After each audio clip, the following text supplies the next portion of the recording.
Guys, आज अपन बात करने वाले हैं आपका लास्ट अणुसंख्य गुणधर्म जिसका नाम है परासरण प्रासरण दाब। यानी कि आज अपन पढ़ेंगे फोर्थ आपका अणुसंख्य गुणधर्म जिसका नाम क्या है, परासरण दाब। देखो, प्रासरण दाब समझने से पहले हम प्रासरण समझेंगे और प्रासरण समझने से पहले हम समझेंगे विसरण। यानी विसरण से विसरण क्या होता है, फिर परासरण और फिर आपका चौथा जो है अणुसंख्य गुणधर्म होगा वो आएगा परासरण दाब। तो विसरण के बारे में मैं आपको एक बात बताता हूं। विसरण, डिफ्यूजन, विसरण क्या होता है। आपके पास में एक कंटेनर है, एक पात्र है, एक द्रोणी है, एक कंटेनर है, जिसके अंदर आपने क्या कर दिया, इसको जल से भर लिया। इसको जल से भरने के बाद में आपने क्या किया, इसके अंदर कुछ KMnO4 की गोलियां डाल दी। यहां पे KMnO4 डाल दिया, पोटेशियम पर मैग्नेट की कुछ गोलियां यहां पे इसके अंदर डाल दी। फिर आप क्या देखते हो, थोड़ी देर बाद में ये पूरा विलयन जो होता है ना वो रंगीन हो जाता है।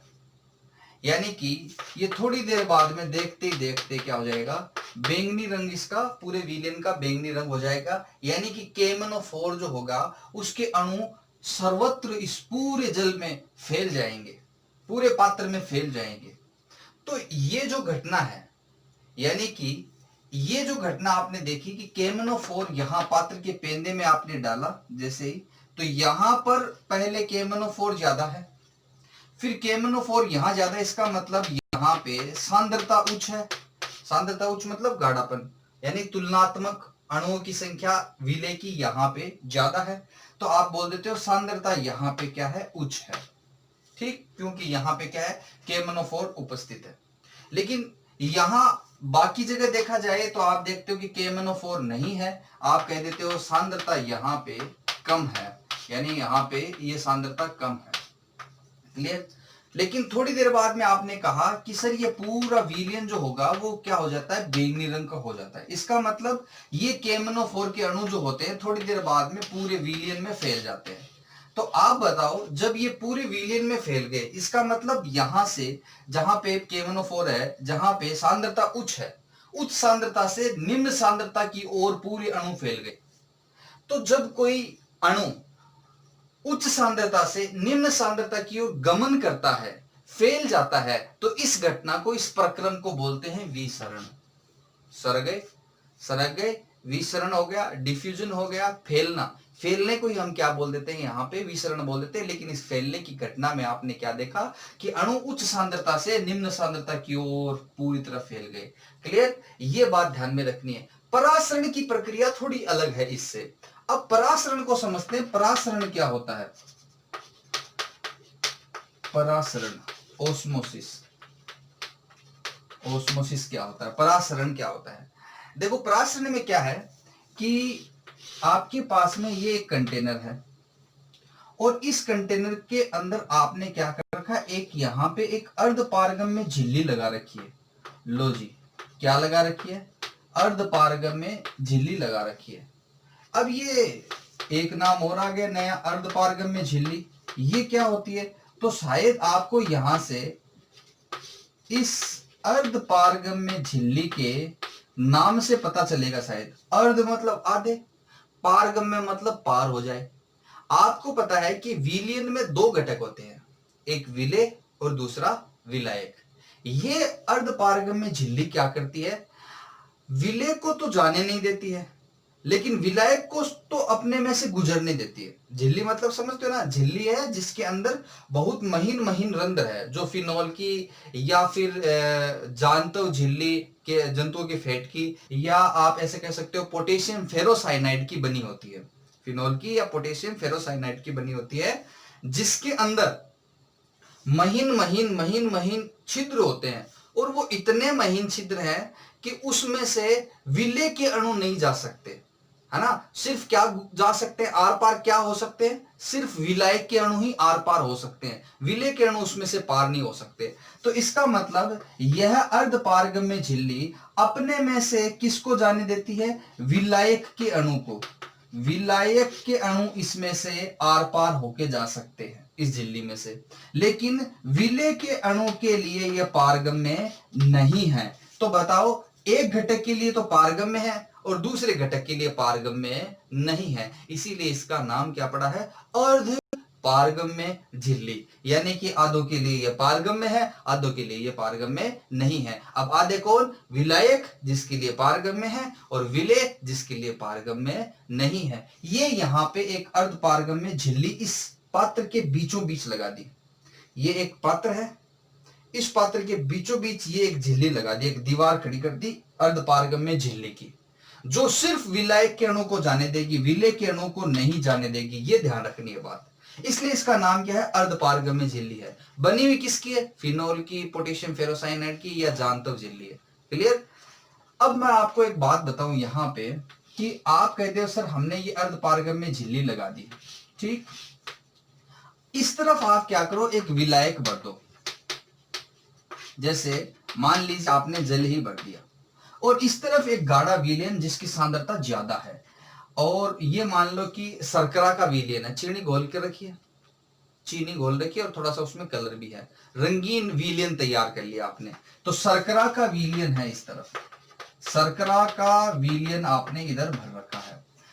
अब आप एक बात बताओ, मैं अगर आपसे अगर पूछूं कि शर्करा का विलयन ज्यादा गाढ़ा होता है या विलायक जल ज्यादा गाढ़ा होता है, तो आप कहोगे सर अंदर से आवाज आ रही है कि विलायक तो होगा कम गाढ़ा, यानी इसकी सांद्रता तो होगी कम, सांद्रता कम, ये तो कम क्या एकदम सांद्रता क्या बताएं, इसमें विलेय है ही नहीं, केवल विलायक लिया हुआ है, और इसलिए सांद्रता क्या बताएं इसके, तो इसके मुकाबले में तो तनु। और शर्करा का विलयन क्या है, उच्च सांद्र है, उच्च सांद्र है, यानी इसकी सांद्रता ज्यादा है इस शर्करा के विलयन की, तो ये ज्यादा गाढ़ा हुआ। अब होगा क्या कि जैसे ही हमने इस पात्र में बीच में दीवार लगा दी इस अर्धपारगम्य झिल्ली की, एक तरफ विलयन ले लिया जो गाढ़ा है और दूसरी तरफ विलायक ले लिया, ठीक, जैसे जल ले लिया, या फिर आप क्या करो, ऐसा विलयन ले लो जो तनु हो उससे, यानी इस तरफ वो विलयन ले लो जिसकी सांद्रता उस वाले विलयन से कम हो। अगर आप ऐसा जब कर देते हो तो क्या होता है कि विलायक के अणु उस तरफ जाने लगते हैं, किसमें से होकर के, इधर से विलायक के अणु इस अर्धपारगम्य झिल्ली में से, जो इसके महीन महीन रंध्र है, क्योंकि अर्धपारगम्य झिल्ली विलायक के अणु को जाने देती है, तो ये विलायक के अणु उस विलयन की तरफ जाने लगते हैं। अब देखो विलयन में भी इस विलयन में भी तो विलेय और विलायक है, शर्करा विलेय और विलायक है। इस शर्करा वाले विलयन के जो विलायक के अणु वो इस तरफ नहीं आएंगे, बल्कि क्या होगा, यहां से जिधर सांद्रता कम है और जिधर सांद्रता ज्यादा है, उस ज्यादा वाली सांद्रता की तरफ ये विलायक के अणु जाने लगेंगे। तो इस प्रकार से आप कहोगे कि ये जो घटना घटित हो रही है इसको बोलेंगे परासरण।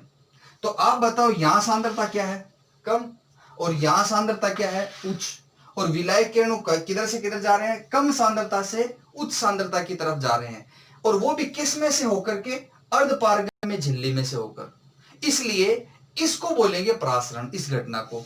जबकि यहां पे देखो, यहां सांद्रता जहां पे KMnO4 अपन ने डाली है गोलियां, यहां पे KMnO4 इकट्ठा हो रखा है, तो यहां गाढ़ापन नीचे पेंदे में है, तो यहां पे सांद्रता क्या है, उच्च, और फिर विलेय के अणु किधर घूम रहे हैं, इधर पूरे विलयन में बैंगनी रंग हो गया, तो इधर सांद्रता क्या है, कम, तो कम सांद्रता की तरफ गए विलेय के अणु। चूंकि यहाँ पे विलेय के अणु और विलायक के अणु आपस में मिल रहे हैं, इसलिए अणुओं का गमन हो रहा है उच्च सांद्रता से निम्न सांद्रता की ओर। और यहां क्या हो रहा है कि यह घटना विसरण की थी, और यहां क्या हो रहा है कि विलायक के अणु उधर गाढ़ापन है, और वो कहते हैं लो भाई चल लो रे, उधर गाढ़ापन ज्यादा है, उधर जाके पतला करना है उनको। उधर विलायक के अणु क्या है, विलायक के अणु कम है, विलेय घोल रखा है, विलेय विलायक दोनों है, गाढ़ापन ज्यादा है, सांद्रता उच्च है, तो क्या करो भाई, विलायक के अणु लो चलो उस तरफ, सांद्रता को कम करना है, तो उच्च सांद्रता की तरफ जाते हैं, कौन, विलायक के अणु, किस में से होकर, अर्धपारगम्य झिल्ली में से होकर। यह घटना क्या कहलाती है, परासरण। डिफाइन अगर आप एक साथ बोलना चाहते हो तो आप ऐसे बोल सकते हो कि विलायक के अणुओं का अर्धपारगम्य झिल्ली से होकर निम्न सांद्रता से, इधर सांद्रता कम है, से उच्च सांद्रता की ओर, इधर सांद्रता ज्यादा है, गमन क्या कहलाता है? परासरण कहलाता है। Is that clear? अच्छा, होगा क्या अगर मान लीजिए यहाँ पे आपने कोई पिस्टन फिट कर दिया, यहाँ पे इधर कोई आपने मान लीजिए इधर कोई पिस्टन फिट कर दिया, ऐसे ऐसे पिस्टन फिट कर दिया, यहाँ पे कोई P1 पिस्टन लगा दिया, और इस तरफ आप क्या करो, कोई P2 पिस्टन लगा दो। ठीक है, पिस्टन समझते हो ना, जैसे वो सीरीज वाली इंजेक्शन लगाते हैं, तो सीरीज के आगे वो लगाते हैं रबड़ का एक, उस टाइप से जो उसको अपन दबाते हैं इंजेक्ट करने के लिए इंजेक्शन, वैसा पिस्टन। तो यहाँ पे एक पिस्टन लगा दिया और इधर भी एक पिस्टन लगा दिया। क्लियर? अब क्या होगा कि विलायक अगर इधर जा रहे हैं तो इधर बताओ विलायक के आयतन में कमी नहीं होगी, तो ये पिस्टन क्या होने लगेगा? नीचे आने लगेगा। यानी कि आप कह दोगे कि सर ये पिस्टन थोड़ी देर बाद में यहां आ जाएगा, ये P1 पिस्टन। और इधर अगर विलायक के अणु आ रहे हैं जिधर गाढ़ा है, तो इधर क्या होगा? आयतन बढ़ने लगेगा, तो पिस्टन ये P2 क्या होगा? थोड़ा ऊपर उठने लगेगा। तो आप कह दोगे सर ये पिस्टन अब यहां आ जाएगा, ऊपर उठने लगेगा। क्लियर है? तो ये ऐसी घटना हुई।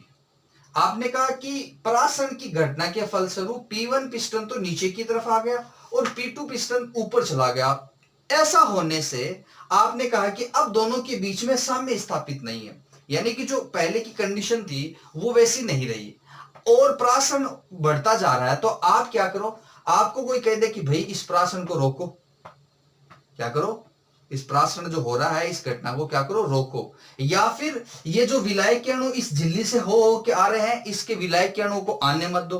तो ऐसा तो तब हो सकता है ना जब आप क्या करो, इस पिस्टन पे दाब लगाए रखो, ताकि क्या हो कि इस विलायक के अणु इधर आए नहीं, क्योंकि विलायक के अणु इधर आएंगे तो आयतन बढ़ेगा, और आयतन बढ़ेगा तो ये पिस्टन ऊपर उठेगा। अगर आप पिस्टन पर अगर दाब लगाए रखोगे तो विलायक आयतन बढ़ने नहीं दोगे, तो विलायक के अणु इस झिल्ली में रंध्र होते हुए भी नहीं आ पाएंगे।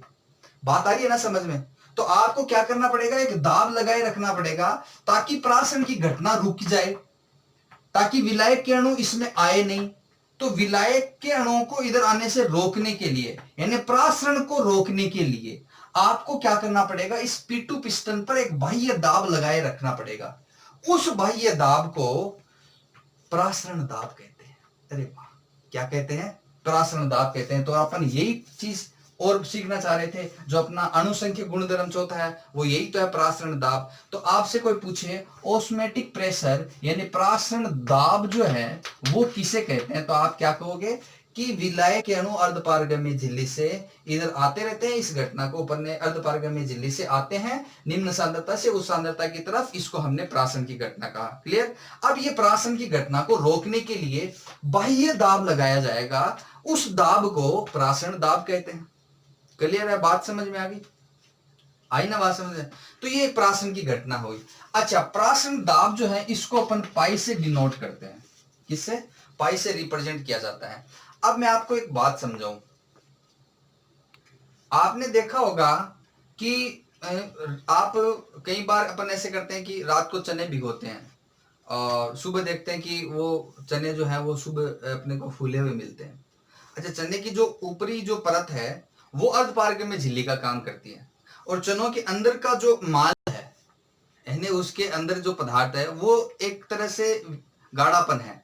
तो विलायक के अणु यानी विलायक के अणु यानी पानी जो होता है वो अंदर प्रवेश कर जाता है, जिससे वो फूल जाता है ना। तो ये घटना भी परासरण है। ऐसी एक आप ऐसे करो कि किशमिश लो, उसको आप पानी में डाल दो, तो आप क्या देखते हो कि किशमिश थोड़ी देर बाद में फूल जाती है ना। तो फूल जाती है, इसका मतलब क्यों फूली है? क्योंकि आप कहते हो सर इसके अंदर इसलिए फूल गई किशमिश क्योंकि पानी अंदर चला गया। अच्छा, पानी आपने उस किशमिश को किसी पानी में डुबोया, अब जिस पानी में डुबोया है तो उसकी सांद्रता कम है और किशमिश के अंदर गाढ़ापन ज्यादा है। शर्करा है ना, अंदर मिठास है, अंदर उसके अंदर माल है, तो अंदर क्या है, गाढ़ापन है, तो अंदर सांद्रता ज्यादा है। और पानी के अंदर क्या है, पानी में जिसमें डुबोया आपने उसकी सांद्रता कम है, और पानी गया है अंदर, ना कि किशमिश का मटेरियल बाहर आया है। किशमिश का जो जीव द्रव्य है, जो पदार्थ है, वो बाहर नहीं आया है। समझ रहे हो ना बात को? तो किशमिश से कुछ नहीं बाहर आया, किशमिश के अंदर गया जल। तो किशमिश की जो ऊपरी वाली जो परत है वो किसका काम करेगी? अर्धपारगम्य झिल्ली का, और अंदर गए हैं जल के अणु, इसका मतलब निम्न सांद्रता बाहर और अंदर उच्च सांद्रता है, तो निम्न सांद्रता से कहां गए हैं विलायक के अणु, उच्च सांद्रता की ओर गए हैं, तो ये घटना क्या कहलाएगी, प्रासरण कहलाएगी। क्लियर है, क्योंकि जिस पानी में डूबा है उसकी सांद्रता कम है और अंदर किशमिश के अंदर सांद्रता ज्यादा है, गाढ़ापन अंदर, तो इसलिए हम कह देंगे अंदर सांद्रता उच्च है, इसलिए हमने कहा कि विलायक के अणु निम्न सांद्रता से उच्च सांद्रता की ओर गए हैं, तो ये घटना कहलाती है प्रासरण। क्लियर है, लेकिन यही किशमिश, अगर फूली हुई किशमिश को अगर आप चाशनी के घोल में डुबो दो तो वापस जो होगी किशमिश पिचक जाएगी।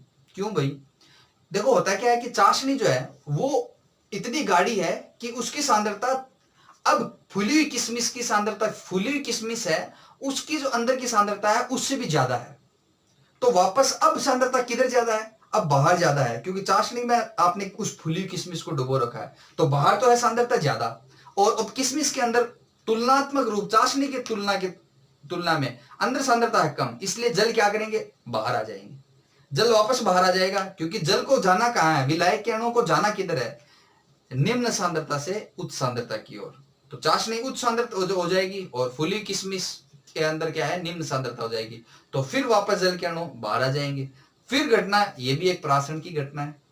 कहने का मतलब यह है कि आपको ये याद रखना है कि विलायक के अणु सदैव निम्न सांद्रता से उच्च सांद्रता की तरफ अर्धपारगम्य झिल्ली से होकर गुजरे या गमन करें तो उस घटना को हम प्रासरण कहते हैं। आई थिंक आपको बात समझ में आई होगी। और प्रासरण को रोकने के लिए जितना एक्सिस प्रेशर लगाया जाता है, जितना एक्स्ट्रा प्रेशर बाह्य दाब लगाया जाता है, उस प्रेशर को हम क्या बोलते हैं, प्रासरण दाब कहते हैं, जिसको हमने पाई से प्रदर्शित किया है। अब प्रासरण दाब के कुछ नियम हैं, उनको अपन को देखना है। देखो क्या है कि वॉन टॉफ नाम का एक वैज्ञानिक हुआ जिसने प्रासरण दाब के लिए 2 नियम दिए। वो दोनों नियम अपने को ध्यान में रखने हैं और वो एकदम आसान है, आप समझोगे आसानी से समझ में आ जाएगा। तो सबसे पहली बात है कि वॉन टॉफ ने क्या किया, वॉन टॉफ ने 2 नियम दिए प्रासरण दाब के लिए। अच्छा, उसने क्या किया, बॉयल वाला जो नियम है गैसों के लिए उसको काम में लिया और उससे रिलेट किया, इसलिए इसको वॉन टॉफ बॉयल का नियम बोलते हैं। गैसों के लिए बॉयल का जो नियम है, जो हम 11th क्लास में पढ़ते हैं गैस अवस्था वाले चैप्टर में, उस नियम को काम में लेकर के उसके साथ उसने रिलेशन क्रिएट करके फिर अपना एक नियम दिया, इसलिए इसको वॉन्ट ऑफ बॉयल का नियम कहते हैं। ये इसका पहला नियम है। ठीक, अब पहला नियम है, इसने क्या कहा कि आप क्या करो, प्रासरण दाब को किससे प्रदर्शित करते हो, पाई से, और उसने कहा कि पाई समानुपाती होता है सांद्रता के, सी, सांद्रता सी है। अब मैं आपको एक बात बताऊं, मैंने सीधा ही बोल दिया पाई समानुपाती सी, क्योंकि मैंने याद कर रखा है एक तरीके से इन दोनों नियमों को, और वो ऐसे कर रखा है कि पाई समानुपाती एक बार सी के एक बार टी के बताना है, ऐसे एक बार किसके, पाई समानुपाती एक बार सी के बता देना है और एक बार किसके बता देना है, टी के, तो सीटी, तो सीटी से तो सबको याद रहता है, पाई प्रेशर है और सीटी याद रहता ना, सीटी बजाते हैं वैसे, तो सी और टी से याद कर रखा है, इसलिए मैंने सीधा लिख दिया पहला नियम पाई समानुपाती सी।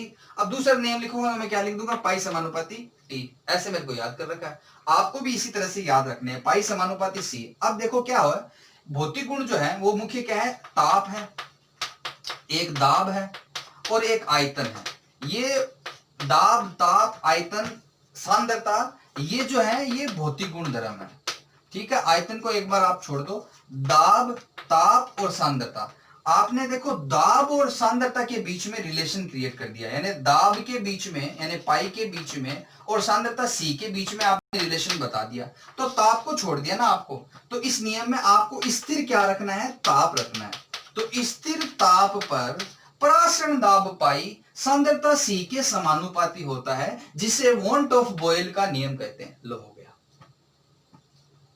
मतलब आसान हुआ ना। एक तो अपन याद रखते कि भाई स्थिर ताप पर प्रासरण दाब जो पाई है वो सांद्रता सी के समानुपाती होता है, एक तो ऐसे याद रखते। एक आपने सीटी से याद रखा तो पाई समानुपाती सी कर दिया। अब आपको पता है भौतिक राशियां क्या है, ताप, दाब और सांद्रता, इनके बीच में रिलेशन चल रहा है, ताप, दाब और सांद्रता के बीच में चल रहा है। दाब और सांद्रता के बीच में बताया, तो स्थिर किसको रखना है, टेम्परेचर को। क्लियर, ये पहला नियम समझ में आया। अब आपको मैं बताऊं, अगर 1 मोलर सांद्रता हो तो C बराबर आप लिखते हो 1/V, है ना। सांद्रता को अपन लिखते हैं, अगर मोलरता में व्यक्त करते हैं सांद्रता को, सांद्रता C को अगर अपन मोलरता में व्यक्त करें तो अपन बोलते हैं N/V। अगर मान लीजिए 1 मोल है तो 1 मोल अगर विले हो तो अपन उसको लिख सकते हैं 1/V। ठीक है, आ रही बात समझ में भाई? मोलरता बराबर जो है वो अपन लिखते हैं मोलों की संख्या बटा विलेन का आयतन। जाओ पीछे और देखो, चीजों को पढ़ो। और n बराबर अपन ने मान लिया अगर 1 मोल तो 1/V लिख सकते हैं। तो सांद्रता C की जगह अपन 1/V लिख सकते हैं। तो पाई समानुपाती 1/V आप ऐसे लिख सकते हो। Is that clear? अब मुझे बताओ, अगर मैं आपसे पूछूं कि दूसरा नियम क्या है, तो दूसरा नियम जो है वो है दाब का ताप के साथ रिलेशन। ठीक है, क्योंकि पाई समानुपाती CT बताया था मैंने आपको, C के समानुपाती है और T के भी समानुपाती है। तो आपने इसे बोल देना पाई समानुपाती T। ये लो नियम हो गया। अब अगर T अगर आपने समानुपात में बताया तो बच गया क्या? बच गया भाई सांद्रता बच गई। तो दूसरा नियम जो है वो दाब स्थिर रखना है। दूसरे नियम में दाब स्थिर रखना है। तो स्थिर दाब पर आपको ऐसे बोलना है, स्थिर दाब पर पाई समानुपाती यानी प्राशन दाब परम ताप T के समानुपाती होता है। इसको बोलते हैं वोंट ऑफ दाब ताप का नियम। दाब ताप का नियम इसको ये बोलते हैं। तो इस नियम के अनुसार स्थिर दाब पर प्राशन दाब पाई ताप T के समानुपाती होता है। क्लियर? तो ये तो आ गया पहला रूल और ये आ गया दूसरा नियम। ये दो ही नियम है, लेकिन हम क्या करते हैं, इन दोनों नियमों को शामिल करके एक इक्वेशन डिराइव कर लेते हैं। वो इक्वेशन कैसे डिराइव करेंगे उसको समझना। आपने कह देना है कि भाई सर आपने समीकरण 1 तो ये बताइए कि पाई समानुपाती 1/V, और दूसरे नियम से आपने बताया पाई समानुपाती T। ठीक, अब दोनों नियमों को, दोनों के बाई पक्ष बराबर है, इसलिए आप क्या करो, दोनों को शामिल लिख दो। समीकरण 1 और 2 को समानुपात का चिन्ह हो गया, ऊपर क्या आ जाएगा T इस समीकरण में, और इस समीकरण में V नीचे है तो यहाँ पे V नीचे आ जाएगा। क्लियर? अब समानुपात का चिन्ह हटाते हैं तो एक स्थिरांक आता है। यहाँ पे एक स्थिरांक आएगा S T/V। S है विलियन स्थिरांक, सॉल्यूशन कांस्टेंट, ये आ गया। इस v को अगर इधर ले जाएं तो आप के पास में आ जाएगा पाई v बराबर ST। ये है n बराबर 1 मोल के लिए, क्योंकि मैंने आपको बताया था सांद्रता C बराबर होता है, अगर मोलरता हो तो n/V होता है। n का मान मैंने बताया था, अगर 1 ले लें तो इसको 1/V लिख सकते हैं। आप पहले n/1/V लेके चलो या n/V के लेके चलोगे तो भी यही आएगा। तो यहाँ पे n बराबर कितना है, 1 मोल है। मान लीजिए आप कह दो सर n मोल के लिए हो, तो आप फिर इसको ऐसे लिख दो, पाई बराबर NST, ये लिख दो। ये लो भाई, ये विलियन के लिए जो प्राशन दाब के लिए इक्वेशन आ गई। आपको एक बात बताऊं, ये तो है विलियन। गैसों के लिए अगर आए तो गैसों में हम लिखते हैं PV बराबर nRT। याद है क्या? ये आदर्श गैस समीकरण लिखते हैं अपन। जहां पे P दाब है तो यहां पर भी तो पाई दाब ही है। ये P गैसों का दाब है और ये पाई विलियन का प्राशन दाब है, इतना ही फर्क है। और यहाँ पे ये भी V है, ये भी V है, यहाँ भी मोल है, यहाँ भी n मोलों की संख्या है, यहाँ भी T है, यहाँ भी T है। फर्क कहाँ है? ये R है और यहाँ पे S है। इसलिए कहते हैं R तो होता है गैस स्थिरांक। क्या होता है? R होता है गैस स्थिरांक, और S क्या है? ये विलियन स्थिरांक है। तो अगर अपन इनके कैलकुलेशन की बात करें कि भाई जब हम कैलकुलेशन करेंगे तो फिर S की वैल्यू कितनी मानते हैं, जितना गैस नियतांक होता है उतनी ही मानते हैं। बात समझ में आई? आई थिंक आपको ये बात समझ में आई होगी कि कैसे हमने इसको PV बराबर nRT से तुलना की है। यानी S जो है उसमें S का मान जो है वो R के मान के बराबर ही होता है, जिसका मान S जो है विलियन स्थिरांक है। विलेय के अणुभार के बीच में अपने को एक संबंध लिखना है, कुछ नहीं करना है, यही इक्वेशन है, इसी से सारा काम करना है। क्या है इक्वेशन आपके पास में? पाई V बराबर है NST। ठीक है, इस V को इधर ले जाओ, प्राशन दाब के बीच में और विलेय के अणुभार के बीच में संबंध करना ना, इसलिए इसको इधर लेके आया हूं, N/V ST। ठीक है, अब N क्या है? N मोलों की संख्या है, और मैंने आपको बात ये बार बार बता रखी है कि मोलों की संख्या की जगह लिखते हैं विलेय का भार बटा उसका अणुभार। विलेय का भार बटा उसका अणुभार। अच्छा, विलेय को B से रिप्रेजेंट किया है या A से? बिल्कुल सही, B से रिप्रेजेंट किया है, और अणुभार को भी इसके नीचे B लगा देंगे। इसका मतलब क्या है? ये विलेय का भार है और ये विलेय का अनुभार है, ये n की जगह अपन लिख सकते हैं। ठीक है, तो आपके पास में इक्वेशन आ जाएगी WB बटे MB, और ये हो गया V और ये हो गया ST। क्लियर? अब आप क्या करो, आपको अणुभार और इसके बीच में रिलेशन क्रिएट करना है, यानी इस इक्वेशन से आप कर सकते हो कि भाई ये संबंध है। चाहो तो MB को इधर ले जाओ, पाई को इधर और ले आओ, और क्या। तो आप क्या लिख सकते हो, MB बराबर आ जाएगा WB बटे पाई V और ऊपर आ जाएगा ST। लो भाई, ये रिलेशन आ गया, बस बात आई समझ में। ये है विलेय का अणुभार, MB क्या है, विलेय का अणुभार, विलेय का अणुभार, और ये क्या है, विलेय का भार। विलेय का भार बोल दो या द्रव्यमान बोल दो, ये है। तो अपन को पूछा यही था, विलेय के अणुभार के बीच में और पराशरण दाब। पराशरण दाब तो आप देख रहे हो पाई है, और अणुभार जो है वो क्या है, MB है। उनके बीच में क्या रिलेशन है, तो ये रिलेशन आपके पास में आ गया। सिंपल उसी इक्वेशन से लिया है जो पाई वी बराबर NST आया ना, इसी इक्वेशन से। सिर्फ V को इधर ले जाकर के n की जगह ये रख दिया, और ये रख करके आगे पीछे करके, और अपन ने क्या कर दिया, रिलेशन निकाल लिया। आई थिंक बात समझ में आई होगी, आई है ना। हाँ, अच्छा, पढ़ो तो थोड़ा लिख लिया करो ना, साथ साथ में लिखते जाया करो। खुद के भी एक सेल्फ नोट्स होने चाहिए। आप PDF के भरोसे बैठे रहते हो कि PDF आएगी आएगी आएगी, है ना। कई बार क्या होता है कि PDF पहले आ जाती है, कई बार क्या होता है लास्ट में आती है।